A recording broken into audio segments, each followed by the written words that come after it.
Bem-vindos ao Pergunta Simples, o vosso podcast sobre comunicação. 2023 chegou e merece ser celebrado. Quem inventou esta coisa da passagem de ano, da renovação do ciclo das coisas, foi um gênio. Já imaginaram? Alguém inventou um calendário que tem um dia final de ano e outro, imediatamente a seguir, a que chamamos primeiro dia do ano novo.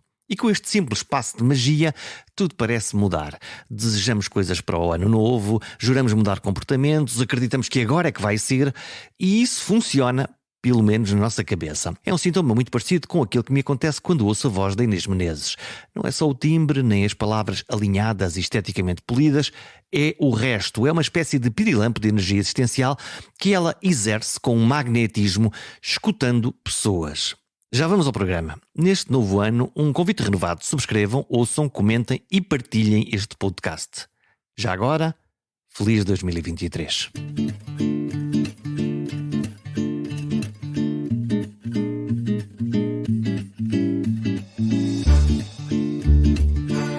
Que feitiço tem a Inês? Pede para que falem com ela e desconfio que muitos dos seus entrevistados se descobrem no meio das conversas. A arte de escutar tem muitas regras escritas e outras tantas informais ou implícitas. Desde logo, estar calado para ouvir. Mas imediatamente indagar para participar na troca de ideias. O bom perguntador, neste caso a boa perguntadora, tem uma arte e uma regra rígida. A arte é movida pelo combustível da curiosidade insaciável. É isso que a faz querer saber tudo do outro. A regra postula que o importante nas conversas que conduz são os entrevistados. Ouvir é assim um ato de curiosidade humilde. Só assim as conversas são um serviço aos outros e cumprem-se sendo significativas. A autora do programa Fala Com Ela, agora em forma de livro, contraponto de Júlio Machado Vaz no Amor é, na nossa psicanálise coletiva, hoje Inês fala comigo. A conversa é uma espécie de matrioscas com camadas dentro de camadas. E para abrir eu arrisquei imitar, fracassando de forma heroica, a sua forma de apresentar os seus convidados. Viva! Olá. Inês de Menezes, eu não consigo fazer as introduções que tu fazes, mas tentei. Radialista, podcaster, mulher de uma voz capaz, na mesma frase, de hipnotizar, de encantar e desassossegar as pessoas. Está lá tudo na mesma frase. Escritora de crónicas, pessoa de olhos curiosos e perguntas suaves a fingir que são fáceis. Já te apanhei, eu sei que tu és assim. Mulher, escutadora profissional, solene e descarada, faz trocadilhos com amores impossíveis e verdades incompatíveis. Nem toda a gente conhece essa tua vertente. Mas nas tuas falas faz todo sentido. Confessa, Inês, tu és a Mafalda, o personagem do Guino? Nunca me disseram isso. Isso é a primeira vez que estou a ouvir. Não sei, a Mafalda esconde muita complexidade, não é? É o teu caso? Não, eu ando sempre à procura das coisas mais fáceis, na verdade. As perguntas mais fáceis. Eu acho que as coisas mais fáceis escondem, na verdade, são uma espécie de teia que nós lançamos, não é? É como procurar, olha, é como procurar às vezes uma t-shirt que não diga nada. É o mais difícil.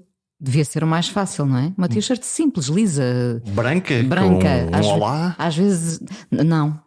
Sem isso? Sem isso. Mesmo sem palavras? Sem palavras. Como é que tu lidas contigo própria? Comigo própria? Lido bem. Não tenho uma relação complexa comigo própria. Estás pacificada e, portanto, continuas em frente. Olha, eu gosto muito do teu Fala Com Ela. E a minha curiosidade iniciática, quando eu encontro, nós já nos conhecemos, eu sou um apaixonado pela tua voz, além das outras coisas todas, mas a tua voz é a tua voz. Aquilo que me fascina mesmo em ti é a arte da escuta. E a pergunta para ti é: como é que se escutam pessoas? Dá-se-lhes liberdade total para elas poderem ser. E de preferência não ter a tentação de eu querer ser no meio de uma conversa onde a outra pessoa é que é a que brilha e a convidada, não é? A que vai fazer com que o programa seja escutado. Portanto, nós estamos aqui hoje numa posição inversa ao meu habitual, não é? Inquieta-te isso? Nada. Eu adoro conversar, Jorge, adoro. Estou sempre a dizer isso. Se houvesse uma profissão de conversadora, eu seria conversadora. É a tua? é minha, não é a 100%, mas é a que eu procuro. Olha, nós somos profissionais da arte da fala, à nossa maneira. Mas a maioria das pessoas não é profissional da arte da fala. Há umas dicas que a gente lhes possa oferecer. Há aqueles que têm que fazer conversa que não seja conversa de chacha, que tenham conversas interessantes, significativas e relevantes. Como é que a gente ensina as pessoas a conversar? Há umas pessoas que sabem muito bem, outras mais ou menos. Olha, primeiro de tudo, eu não gosto de conversa mole. Mole, por isto entende-se aquela conversa que vai decaindo. Por isso é que eu não gosto de falar ao telefone, não é? Ao telefone as pessoas só gostava de falar ao telefone com a minha mãe porque ela estava longe e fazia-me todo o sentido ligar-lhe todos os dias. E tinha que ser. Não era tinha que ser, era mesmo um prazer. Nunca havia conversa mole, havia perguntas e havia conselhos e havia coisas que me eram muito úteis, para além do amor, evidentemente. A conversa mole ao telefone é aquela em que duas pessoas começam a dizer pois, olha, e pronto, acabou. Nesta altura devemos dizer falamos depois, porque já estamos a entrar nesse abismo da conversa mole. Eu acho que uma conversa a sério é aquela, como te disse, em que se dá espaço ao outro, em que se demonstra sempre curiosidade em relação à vida do outro, ao cotidiano do outro. Não tem que ter uma vida espetacular, não tem que ter uma vida fora de série. Tem que ter a vida que tu queres conhecer. Isso é que é fundamental, não é? E isso é a curiosidade. Claro. A tua curiosidade é quê? Uma curiosidade infinita sobre as pessoas? Tudo. Mas sem cair no pois. Não, porque realmente se tu agora passasses aqui a tarde em casa, eu ia perguntar-te tudo sobre os teus filhos, a tua vida em casa, o que é que fazem ao jantar, tudo me interessa. É verdade, não é? Tudo me interessa porque há esta curiosidade natural, não é?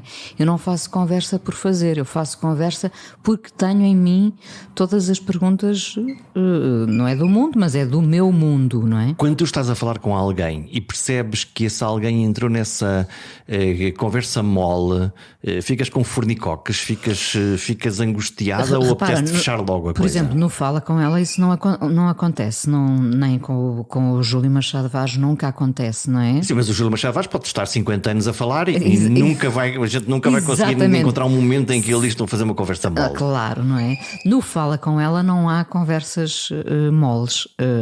Há muitas perguntas que eu levo na algibeira, não é? Escreves as perguntas, tu fazes tópicos, como é que é o teu método? Faço sempre aquela já famosa introdução e depois levo 3, 4 páginas cheias de perguntas, sendo que eu diria num bom cenário uso 1/3 das perguntas, não é?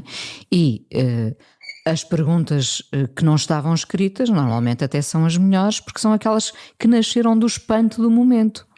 Queria saber sobre isso também. Conta-me. Lembras-te que eu tinha um velho ai sim, que deixei cair, porque depois toda a gente brincava comigo com o ai sim. Mas o ai sim é teu, não é? É genuíno. Sentiste que era uma muleta?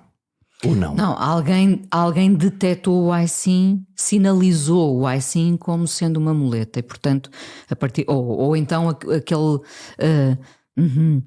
Sim. Que era natural de alguém que está a escutar. Mas estamos não é? a repetir sempre o que depois começa a ficar cansativo para as pessoas, não é? Nunca mais houve nem o ai sim, talvez de vez em quando surja. E o entre amigos, o jura. Não, e as pessoas é muito engraçado porque as pessoas sentem-se na obrigação de dizer juro. Eu disse, não estava a duvidar, era o meu espanto, jura. Diz-me mais qualquer coisa. Exato. Mas a tua cara é transparente, portanto eu imagino que esse fascínio, esses olhos que brilham, que é o jura, ai sim, então o que é que está a passar? Nota-se logo. Imagino que quando tu ficas frustrada ou zangada, também apareça na cara mesmo sem palavra. Zangada é muito fácil notar-se. Tu és uma mulher do Norte? Eu sou uma mulher que nasci em Lisboa, mas vivi dos 4 aos 20 em Mindelo. E sentes-te o quê? Sentes-te metade. meio? Uma sereia. Pois Das que- caxinas, E uma sereia das caxinas. quando te zangas quê? Pões a mão na anca, zangas-te com as pessoas Não, eu zango-me com a voz. ou amuas? Não, zango-me com a voz. O diabo. A voz chega. Ficas ríspida? Ficas dura? Como Fico é com que... a cara fechada e fico com a voz e falo muito alto e muito grave. Não vamos fazer aqui. Não vamos experimentar isso. Portanto, é exatamente o simulacro. contrário que tu fazes naquilo que são os teus programas, que é uma voz doce, encantadora, curiosa e que vai à procura. E o resultado disto é que as pessoas te contam coisas. Eu acho que numa conversa se contam sempre coisas. Eu não tenho nenhuma bola de cristal, não é? Que ponho ali em cima da mesa e digo: estou a ver que andou por aqui. Pois andei. De facto, tenho que lhe contar que não há isso. Então porquê que as tuas conversas são mais significativas do que muitas das que nós escutamos no universo da rádio ou que nós escutamos nos podcasts? Porque eu acho que tenho esse interesse genuíno em escutar, em conversar. Isso também acontece com os meus amigos. Atenção, se formos para quando há um jantar aqui em casa, eles duram 5, 6 horas à mesa, porque eu quero conversar, também quero comer e beber, mas Isso dá para a engorda, tantas horas. sim. Estamos a gravar em tua casa já agora para as pessoas também ficarem a saber como é que tu escolhes os teus convidados. Surgem-me, às vezes surgem-me no ecrã. Sim, eu Passam gosto. num sítio qualquer? Passam num sítio qualquer. Posso encontrar um aqui na rua. Houve uma altura em que eu frequentava muito um restaurante na hora do almoço e a esse restaurante iam pessoas e eu atrevia-me a levantar e ter com elas e dizer: olha, eu faço um programa. Que lata! Tem que ser, não é? Quem conversa tem que ter lata. Também agora podia ser uma frase, não é? É uma boa frase. Quem conversa tem que ter lata, porque repara, eu tenho dito isto ultimamente a propósito do livro do Fala Com Ela, que eu não tenho. Ninguém me pode acusar de se ter sentido encostado à parede por mim em relação a perguntas. Não é uma coisa que eu faça. Se eu dou liberdade, não encosto à parede. Tu não fazes aquilo que alguns jornalistas, enfim, no jornalismo político isso nota-se bastante, que é um jornalista à caça, à escarafunchar em busca do som de byte, que se calhar até nem interessa tanto como isso, mas que no fundo vai marcar ali a atualidade nas próximas horas. Eu não procuro nada disso, mas isso às vezes pode acontecer. Acontece porque não foi forçado, não é? Acontece porque as pessoas se sentiram tão à vontade, não é? Houve uma altura em que de facto o Fala Com Ela era feito aqui, mais à vontade se sentiam porque estavam em casa. Nesta sala? Nesta mesa mesmo, exatamente. E o ambiente conta para as conversas, porque uma coisa é gravarmos em estúdio, lá está. Um ambiente de estúdio é um ambiente de estúdio, é um ambiente mais formal, quer a gente queira, quer não. Outra coisa é estar num ambiente, lá está, árvore de Natal, um quadro, uma luz, uma mesa, estamos em casa. Estamos em casa, mas eu diria que muitas conversas ainda mais interessantes aconteceram no fim dos microfones se terem desligado.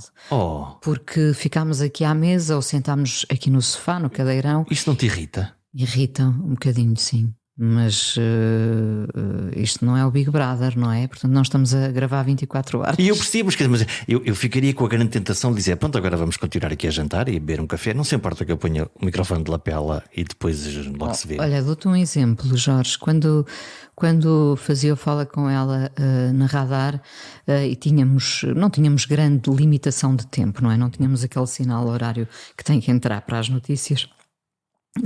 As notícias é que têm que entrar, porque o sinal horário vai entrar de qualquer forma. Mas às vezes é abalroado, mas por bons motivos. Fascina-te essa ideia de abalroar um sinal horário. Eu gosto sempre de um bocadinho de terrorismo na rádio. Mas só para fechar o outro assunto, 4 canções que eram postas no momento, portanto live on tape, não é? Gravação live on tape, com as músicas a serem postas naquele momento. O que é que acontecia? Durante 4 ou 5 minutos, perante a música, não é? Estávamos ali a ouvir a música. Ficavas a ouvir a música? Ficávamos a ouvir a música. Portanto, não era uma coisa que dizes: vamos pôr a música e depois logo pomos em pós-produção.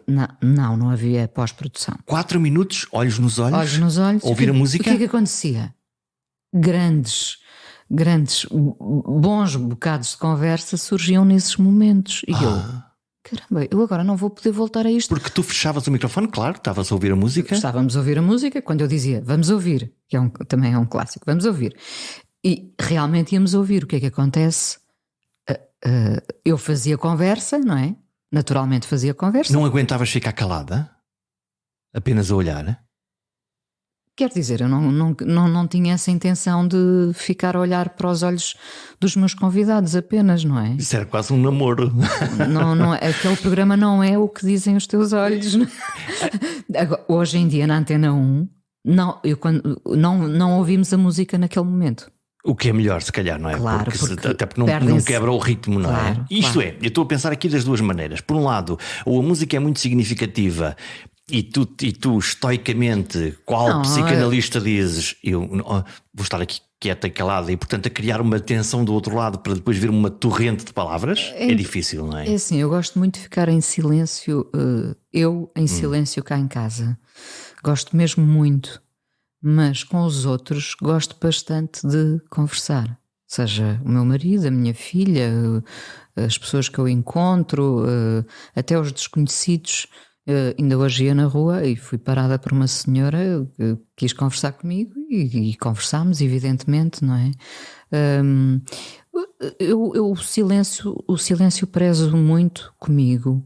Aqui em casa, em algum sítio onde eu esteja, por exemplo, a almoçar sozinha, gosto desse silêncio. Quando estou com outra pessoa, gosto de mergulhar no mundo dela. E gosto que ela mergulhe no meu também. E precisas que haja sempre um preenchimento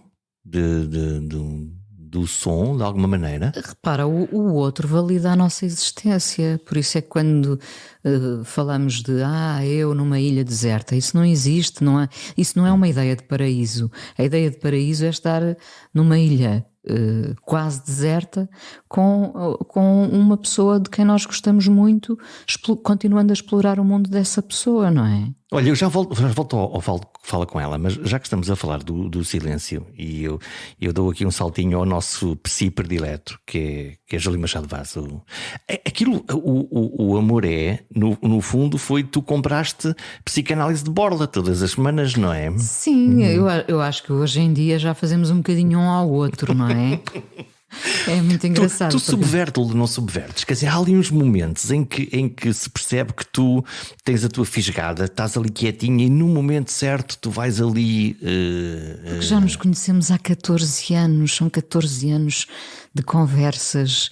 Eu já sei o que é que entusiasma o Júlio já sabe o que é que me entusiasma ou o que é que me comove e vice-versa, não é?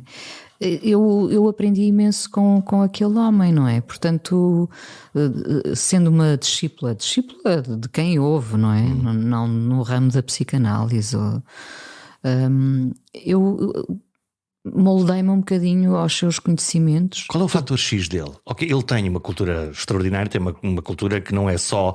Ele diz que é psiquiatra, mas quer dizer, está-nos a mentir a todos, não é? Porque ele é um comunicador nato. Ele é um comunicador e um humanista, isso é o que ele é verdadeiramente. Ele tem uma enciclopédia lá, impressionante. De vez em quando, lá está, finge que é psiquiatra, ou sexólogo, mas há poucas pessoas que eu conheço que saibam tanto de tudo como o Júlio. E quando eu digo tudo, não é de uma forma superficial, não é? Porque eu também te posso falar de umas séries, de muitas canções, de uns livros, de umas coisas e tal, mas eu não vou. O Júlio parece que tira sempre um livro da biblioteca que ele é, não é? E depois cita de memória. E cita de memória. Ou fica frustrado quando diz, eu lembro-me do que era e agora não sei qual é a página, onde é que ele está. Mas eu vou encontrar, é o que ele diz, mas eu vou encontrar. Tu perguntavas-me qual é o fator X. Qual é o fator X dele? É também a curiosidade e o espanto. Somos os dois movidos. Eu acho que o combustível é o mesmo, não é? Tu aprendeste com ele a arte da escuta, lá está, porque ele também, muito do seu trabalho é estar sentado, não sei se com um divã, enfim, ou ouvir pessoas que vêm lá com a sua tralha toda, dizer, olha, dói-me a alma, como é que é?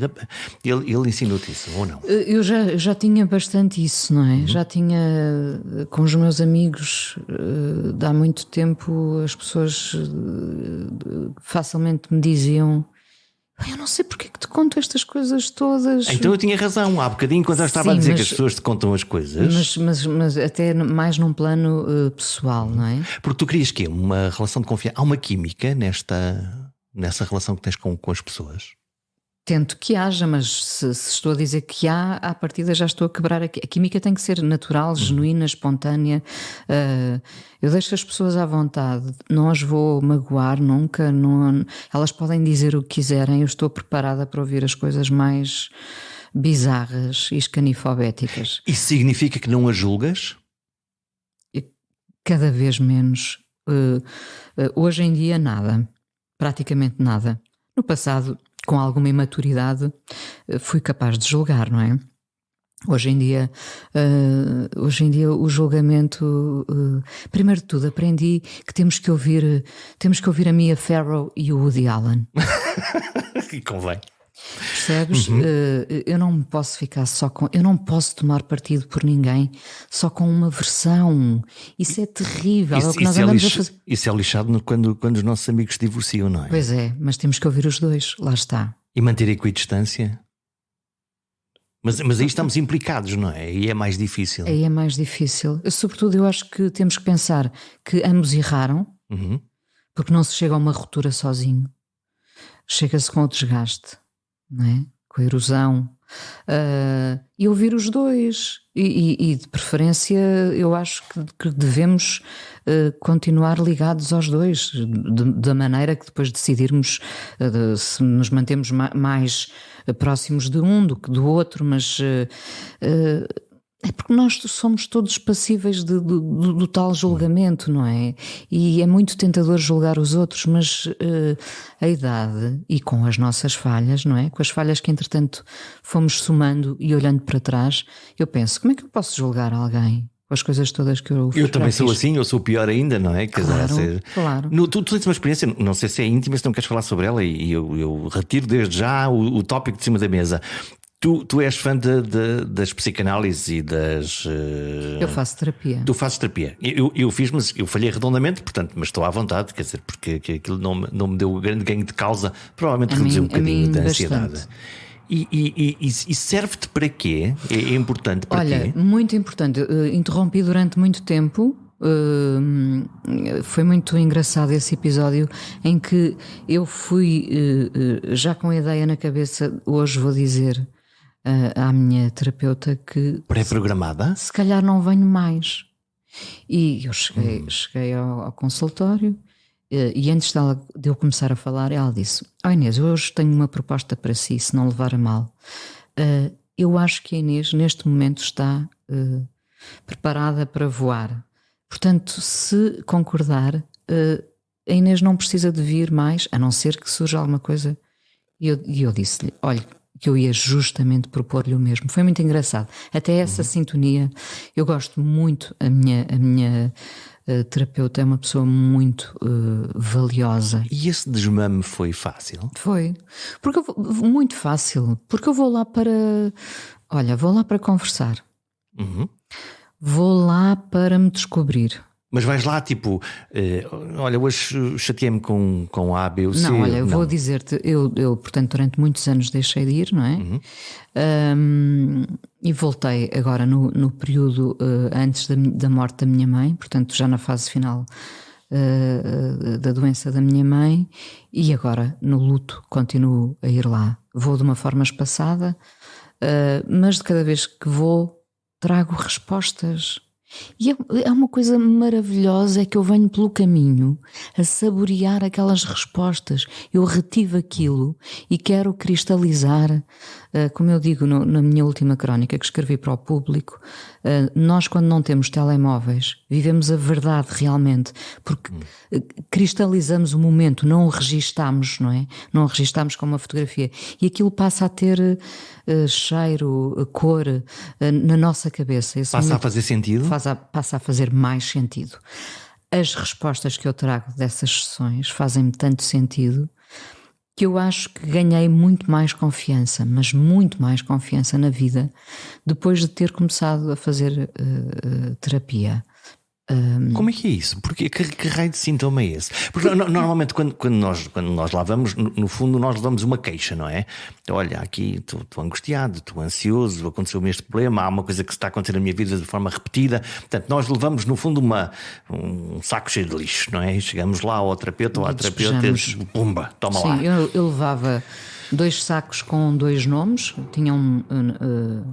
estavam bem identificados.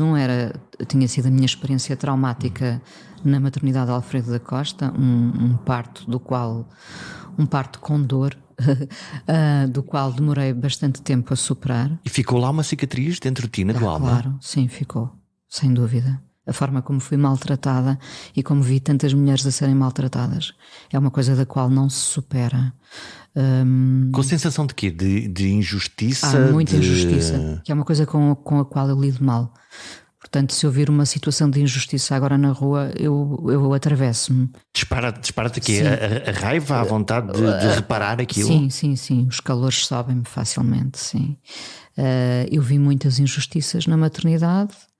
Também vi coisas bonitas a acontecer depois de uma situação trágica, não é? De ter tido o problema de saúde, eu e a minha filha. Depois vi também um departamento a cuidar dos bebés de uma forma comovente, não é? Depois eu todos os dias tinha que me deslocar para essa área onde ficou a minha filha e, portanto, vi muito humanismo a acontecer. Não vi esse humanismo do lado das parturientes, é assim que se diz. Sentiste o quê?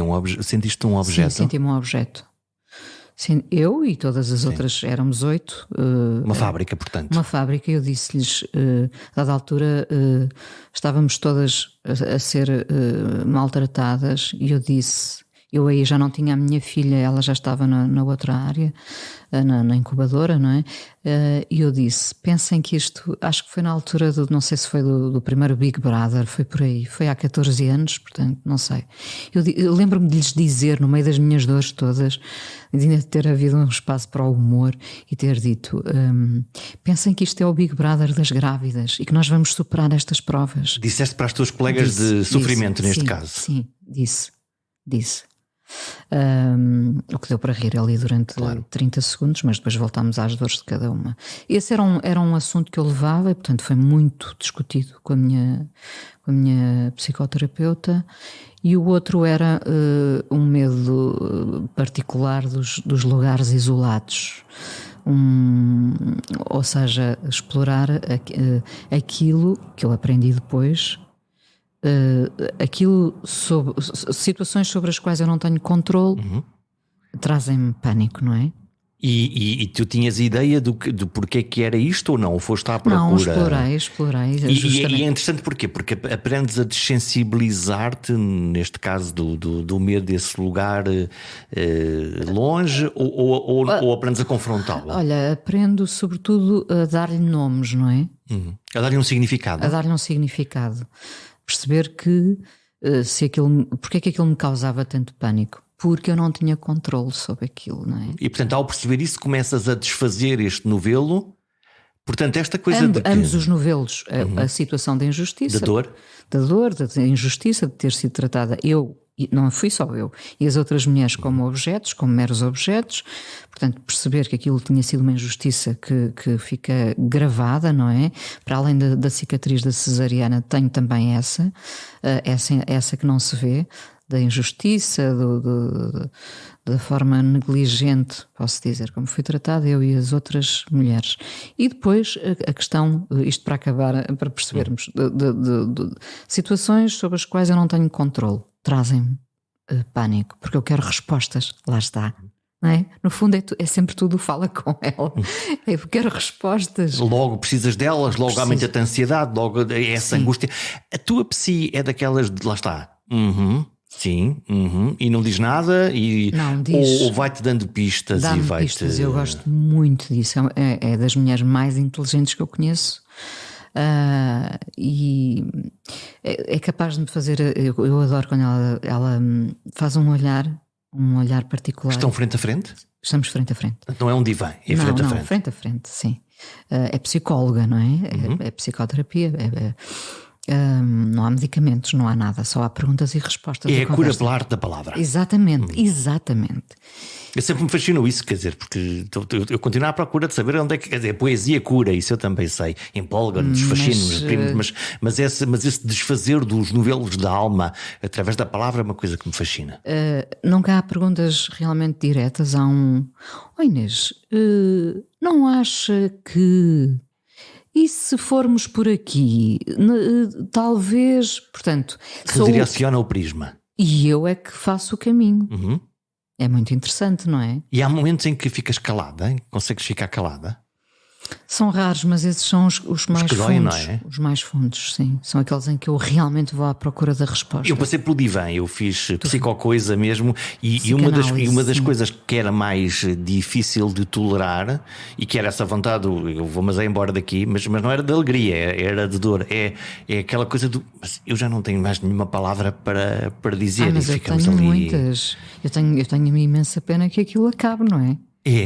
Claro, Jorge. Então a hora já acabou. Eu às vezes olho para o relógio a pensar: vai acabar, como uma criança que deixa cair o gelado, não é? Vai acabar, porque aquilo é tão estimulante e eu ganhei realmente muita confiança lá para conversar em público, por exemplo. Porque aquilo é um exercício tão interessante de troca de... Não me parece que tu tenhas grandes problemas de falar em público. Não tenho hoje em dia, mas se calhar há 14 anos tinha mais, não é? Era mais nova, tinha mais inseguranças. Hoje em dia posso dizer que adoro falar em público, adoro conversas com gente, adoro que me façam perguntas, adoro poder fazer perguntas. Alimentas-te disso? Alimento, sim. Eu diria que é o meu principal alimento, essa troca. Tu agora colecionas prémios já agora. Não posso deixar de te perguntar se os prémios te fascinam, se te responsabilizam, ou se tu dizes, não quero saber disso para nada. Sou muito grata, como sou em relação a tudo, a qualquer avaliação que me façam ao trabalho. Sou muito grata mesmo, não é? Eu penso sempre que ninguém me conhece, continuo com a ideia de que 2 pessoas ouvem o Fala Com Ela, mas não, eu sei que não, ouvem mais, não é? Muito mais. Muito mais, sim. Os prémios, fico muito grata, não é? Foi primeiro de tudo esse prémio da Sociedade Portuguesa de Autores em 2015. Esse foi muito importante porque aí o programa ainda não tinha a visibilidade que tem agora, não é? Foi uma espécie de ato confirmatório? Foi. Olha, afinal isto é mesmo bom. Foi mesmo bom. Depois vieram os 3 prémios do Pods, não é? Do Festival do Podcast, que parte do público, mas que está a premiar outros programas associados a outros órgãos de comunicação social. Fico muito grata. Não contava ganhar pela 3ª vez o prémio em relação ao Fala Com Ela. Não se fala de outra coisa. É que se ganhas sempre tu todos os anos, as pessoas vão deixar de concorrer. Não, para o ano já não ganho. Mas foi bastante simpático, não é? Fico muito contente. Acho que há um sentimento de gratidão perante todas as pessoas, os ouvintes, aquelas pessoas que ouvem. Ainda ontem esteve aqui nesta mesa uma senhora de 77 anos que veio cá assinar o livro do Fala Com Ela. Eu não a conhecia, conhecemos-nos naquele momento. Eu fiquei comovida com as coisas que ela me disse. Foi um momento, como ela me disse depois, que não irá esquecer, nem eu. Percebes? O que é que esta pessoa te ofereceu? É alguém que tu não conhecias? Não conhecia, mas não. Que te conhecia, não é? Que porque conhecia. Ao ouvir-te, conhece-te. Trouxe-me ali uma benevolência do momento. Eu gosto muito dessa... Uma bondade? Uma bondade. Eu fico comovida com a bondade alheia, não é? Das pessoas que eu não conheço, das pessoas que são generosas naquele momento, sem que nada se tenha precipitado para isso. Promove-te uma gratidão. Sim, em ti. uma gratidão, mas pode não ser comigo. Por exemplo, eu posso ver alguém a ajudar outra pessoa na rua e fico igualmente comovida. Essa bondade ainda nos comove, porque é isso que nos confirma aquele selo de somos humanos, continuamos a praticar. a humanidade, o humanismo, seria a minha política, ser humanista, não é? Seria o meu caminho a percorrer. Não vais ser política, pois não? Não, a não ser que crie esse partido. Estás aberta a isso. Eu não quero estragar a tua bondade e o humanismo. Minha sensação desde que saímos da pandemia, não sei se por razões psicológicas, sociais, de contágio, é que saímos com uma alma mais dura por um lado e com uma crispação em determinados momentos que me parece, ou então eu estou com menos paciência, a crispação no trânsito, no fura-filas numa determinada coisa, na impaciência pela mesa do restaurante que não chegou.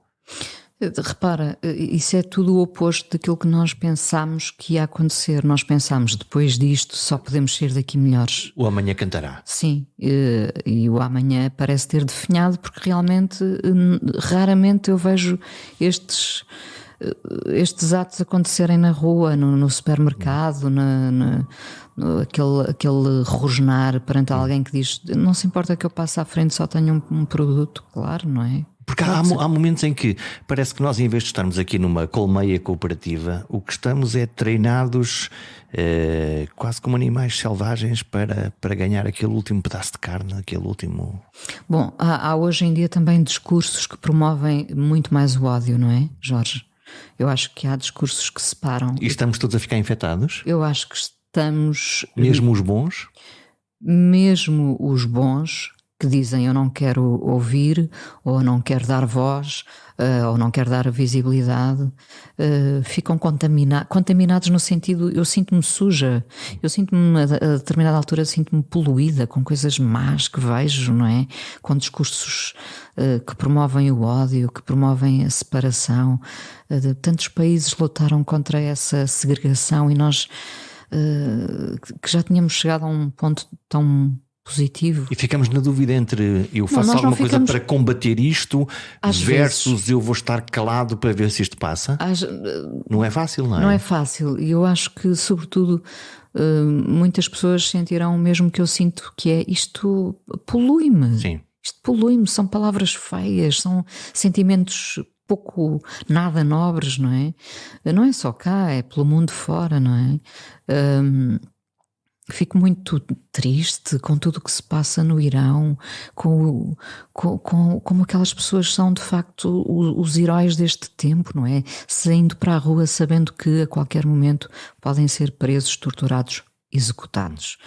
Homens e mulheres no Irão saem para a rua a pedir liberdade, sabendo que pode ser a última vez que saíram. Um ato de coragem muito... Um ato de coragem, não é?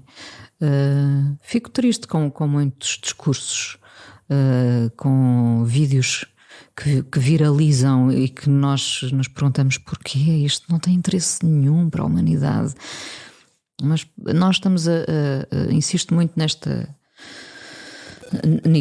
Nós estamos a viver um tempo de excessos que vão ter um fim, penso eu, não é? Qualquer dia todos nós vamos baixar os braços, no sentido: o que é que nós andámos a fazer aqui nos últimos anos? Isto foi um desperdício de tempo, não é?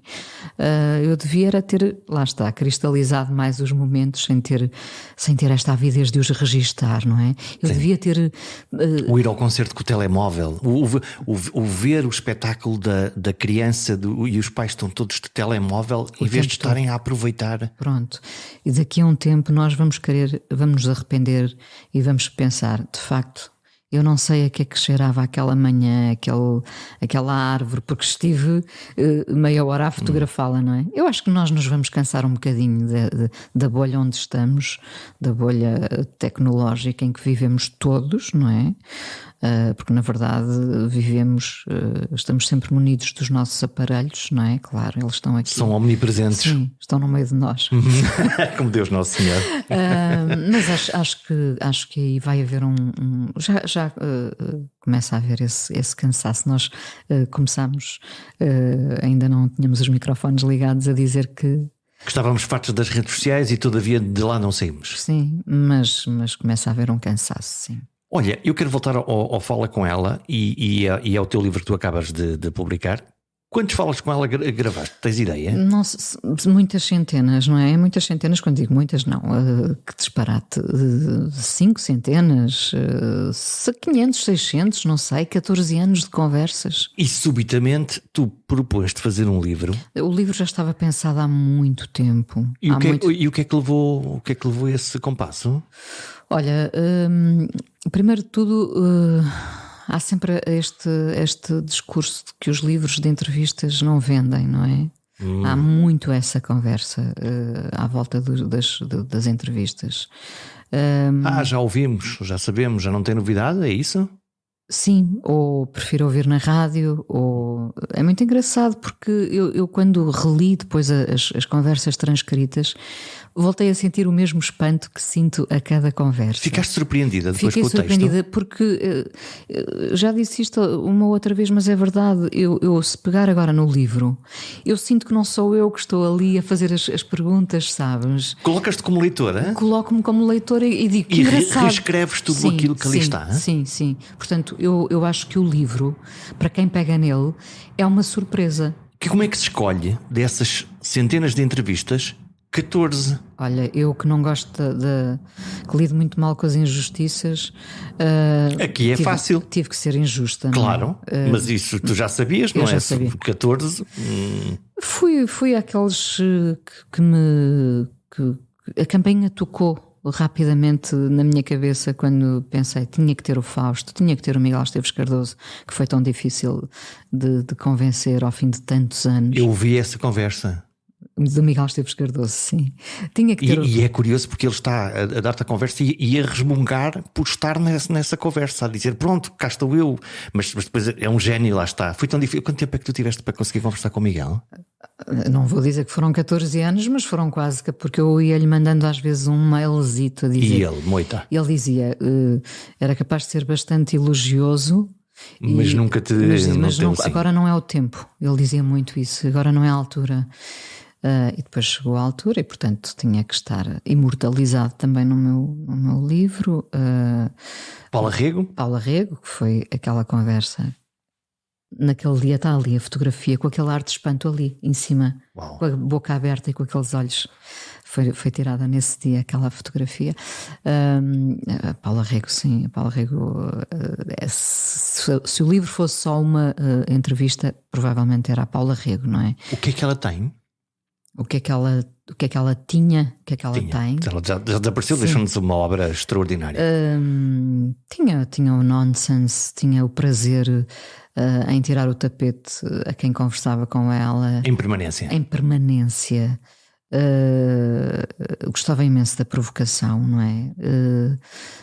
Não tinha piedade da pessoa que estava à tua frente. Isso tem muita graça. Eu acho que tem que se ver nisso um desafio, não é? Suei muito nessa entrevista, muito. Suei muito com as respostas curtas, incisivas e desconcertantes da Paula Rego. Isso era quase uma batalha de palavras. Quer dizer, ela, se nós olharmos para os quadros dela retratam a mulher, o sofrimento e aquilo é cru. Ela não há concessões na arte dela. É cru, é cruel, porque também foram cruéis com as mulheres, não é? Há muito esse lado do justiceiro na pintura da Paula Rego. Ela pintava aquelas coisas para se curar delas também, não é? Eram feridas que eram ali tratadas na tela. Mas sobretudo foi isso, foi uma batalha de palavras. Depois, repara, o Rui Reininho, que foi o primeiro entrevistado, o primeiro convidado. Eu não gosto muito de dizer entrevista nem entrevistado. Foi o primeiro convidado há 14 anos, há 18 anos, eu estava a falar 14. Foi o Reininho? Foi o Reininho, há 18 anos foi o Rui Reininho o primeiro. Eu confundo com são 14 convidados e são 14 anos, na verdade, em termos de linha cronológica, porque a primeira conversa, a conversa mais antiga que está neste livro é do Herman, pouco tempo depois da minha filha ter nascido, eu estava na minha licença de parte, de maternidade, e fui chamada para o entrevistar porque houve essa oportunidade. E eu pensei, não vou perder. Não vou perder, não é? Filha, fica para aí que eu vou. Não, tu não fazes isso. Mas, portanto, foi em 2008, não é? Podiam, repara, se eu quisesse pegar realmente na primeira conversa com o Rui Reininho, foi há 18 anos. Mas eu quis escolher, há uma conversa do Rui Reininho neste livro, mas tive-a muito recentemente com ele. E quiseste ir à conversa primária? Não, a conversa atual. A atual, à terceira, porque foi a melhor. Porque, repara, muitos convidados repetem-se ao longo destes anos, não é? Porquê que alguém é repetente? O que é que merece que um convidado volte ao teu espaço? Eu sei que vai dar uma boa conversa. É isso. Portanto, é uma receita que tu já sabes. O que é um grande convidado? É um herói? É um vulnerável? É o quê? É aquele que tem disponibilidade para dar o seu lado mais íntimo e o seu lado mais frugal, mais banal, mais prosaico. Mais humano? Sim, esse está dentro da parte da intimidade, não é? Mas o lado humano, sim, por isso é que eu costumo dizer que as pessoas se revelam na pergunta mais simples, que é: o que é um dia bom para ti? Que é a pergunta que encerra sempre o Fala Com Ela. As pessoas revelam-se nessa resposta. As pessoas revelam-se nas respostas mais simples, nas perguntas mais simples que dão. As perguntas mais simples dão respostas mais complexas, não é? Mas o que é um dia bom para ti difere de pessoa para pessoa, não é? E só com essa pergunta eu quase que fico a conhecer aquela pessoa. Logo. Porque ela te diz o que é que ela Logo não, porque já é no fim do programa, mas sim. E o que é um dia bom para ti? Um dia em que eu consigo fazer tarefas. Eu lido muito mal com tarefas, não é? Adio tarefas, não é? Posso adiar uma ida aos correios, às finanças, ao banco. Num dia em que eu consigo fazer a minha lista e conseguir fazer pagamentos, conseguir fazer coisas pequeninas, eu fico muito contente, não é? Também fico contente num dia em que recebi os amigos, fiz um bom jantar, ficou bom, fica na nossa memória, não é? E no dia a seguir as pessoas ainda estão a dizer: ai, aquele arroz estava tão bom. E ficam lá guardados com o tal registro que não teve fotografias, mas teve sabor, cheiro, cor. Que guardamos as emoções para mais tarde recordar. É uma espécie de baterias para o futuro. Sim, e para a partilha, alimenta a partilha, é um alimento da partilha, não é? Porque no dia a seguir as pessoas vão dizer: foi tão bom, e aquela piada, e nada daquilo foi registado, mas está na nossa cabeça. À contrária, porquê é que perdemos tanto tempo com merdas?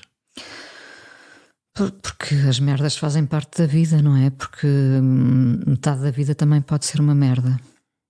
E portanto é essa a maneira que nós temos de encontrar depois, lá está, outros caminhos, e estar com os amigos, e estar com as pessoas. Nós temos que fintar todas essas merdas que nos acontecem, vão ser muitas ao longo da vida. O humor é uma fórmula de tentar encontrarmos a nossa imortalidade? Sem dúvida.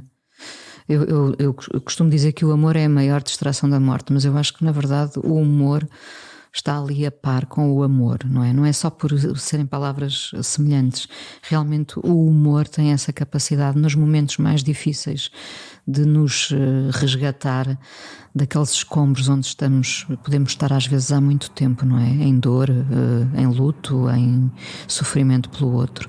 O humor tem essa capacidade de diluir a dor crónica. Como é que se fecha uma grande conversa? Eu acho que este já era um bom fecho, não é?